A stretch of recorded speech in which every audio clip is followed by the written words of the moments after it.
Hi hello friends, ಸಣ್ಣ ಅಡುಗೆ ಮನೆಗೆ ಸ್ವಾಗತ. ಇವತ್ತು ನಾವು ಮಾಡ್ತಿರೋದು ಸೋಯಾಬೀನಿಂದ ಹಾಲು ಮಾಡೋದು ಹೆಂಗಂತ ನೋಡೋಣ ಬರ್ರಿ. ಇದನ್ನ ರಾತ್ರಿನ ನೆನೆಸಿಡ್ಬೇಕ್ರಿ. ಈಗ ತೋರಿಸ್ತೀನಿ. ಇದೆಲ್ಲ ಸಿಪ್ಪಿ ಹೋಗ್ಬೇಕು.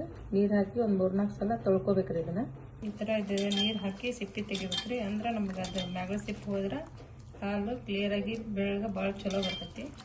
ಎಷ್ಟು ಸಲ ತೊಳಿಬೇಕ್ರಿ. 3-4 ಸಲ ತೊಳೆದು ನೋಡ್ರಿ ಈ ಥರ ಆಗೈತಿ. ಇದನ್ನ ಮಿಕ್ಸಿ ಮಾಡ್ಕೋಬೇಕ್ರಿ. ಈಗ ಕೊಂಡು ನೀರು ಹಾಕಿ ನೈಸ್ ಗ್ರೈಂಡ್ ಮಾಡ್ಕೋಬೇಕ್ರಿ. ಅಂದ್ರೆ ಅದು ಹಾಲು ಭಾಳ ಚಲೋ ಬರ್ತೈತಿ.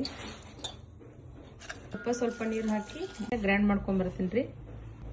ಈಗ ಗ್ರೈಂಡ್ ಮಾಡ್ಕೊಂಬಂದೆ ನೋಡ್ರಿ. ಈ ಥರ ಆಗೈತಿ. ನೀರು ಹಾಕ್ಬೇಕ್ರಿ. ನೀರು ಹಾಕಿ ಇದನ್ನ ಕಾಟನ್ ಬಟ್ಟೆ ಒಳಗರ ಸೋಸ್ಕೋರಿ. ಇಲ್ಲಾಂದ್ರೆ ಈ ಥರ ಸಾನಿಗೆ ಇರ್ತೈತಿ, ಅದ್ರೊಳಗರ ಸೋಸ್ಕೋರಿ. ಈಗ ಕಾಟನ್ ಬಟ್ಟೆಗೆ ಹಾಕಿ ಹಾಲು ಸೋಸ್ಕೊಳ್ಳೋಣ್ರಿ.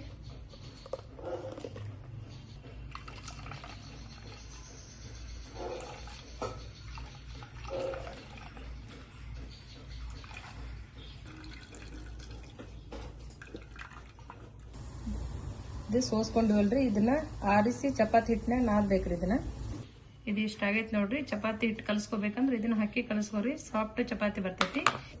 ಈಗ ಹಾಲು ಇಷ್ಟು ಬಂದೈತ್ರಿ. ಇದ್ರ ಡಬಲ್ ನೀರು ಹಾಕ್ಬೇಕ್ರಿ.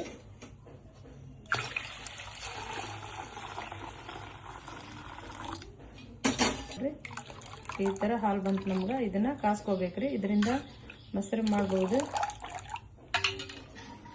ಇದು ಹಾಲು ಗಟ್ಟಿ ಆಗ್ತಿರ್ತೈತ್ರಿ. ಇದನ್ನ ಚಮಚದಿಂದ ಈ ತರ ಇದನ್ನ ಕೈಯಾಡಿಸ್ತಾ ಇರ್ಬೇಕು. ಇದು ಮ್ಯಾಗೆಲ್ಲ ನೊರೆ ಬರ್ತಿರ್ತೈತಿ. ಅದನ್ನ ತೆಗೆದು ನೀವೇನ್ರ ಈಗ ಚಪಾತಿ ಮಾಡ್ತಿದ್ರೆ ಅದನ್ನ ಹಾಕೋರಿ. ಬ್ಯಾಡ ಅಂತಂದ್ರ ನೀವು ಸ್ಕಿಪ್ ಮಾಡ್ಬೋದು.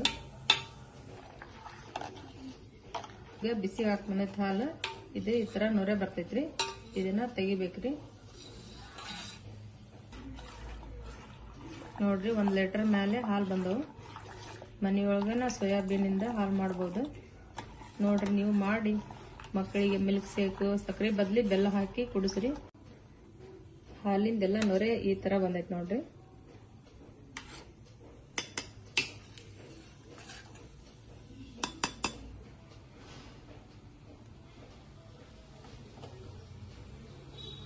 ಸೋಯಾಬೀನಿಂದ ಹಾಲು ರೆಡಿ ಆಗೈತೆ ನೋಡ್ರಿ. ಲೈಕ್ ಮಾಡಿ, ಶೇರ್ ಮಾಡಿ, ಸಬ್ಸ್ಕ್ರೈಬ್ ಮಾಡಿ. ನೀವು ಒಂದ್ಸಲ ಈ ತರ ಹಾಲು ಮಾಡಿ ಮಕ್ಕಳಿಗೆ ಮಿಲ್ಕ್ ಶೇಕ್ ಮಾಡಿಕೊಡ್ರಿ.